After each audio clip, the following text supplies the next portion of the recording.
10-pitch at bat, and he coaxes a walk. And now we'll see J.J. Vogel come up. He is going to be the pitcher for Hamilton. There's a strike from Rooney. Vogel is a left-handed pitcher, but he bats right.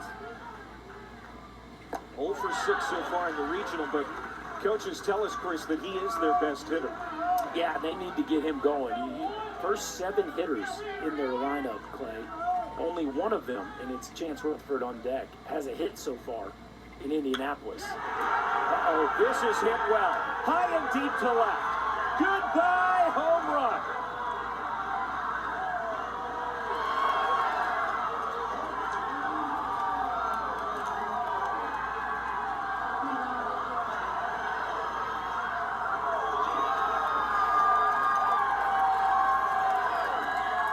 J.J. Vogel pounds one to left, and it's 2-0, 2 batters in.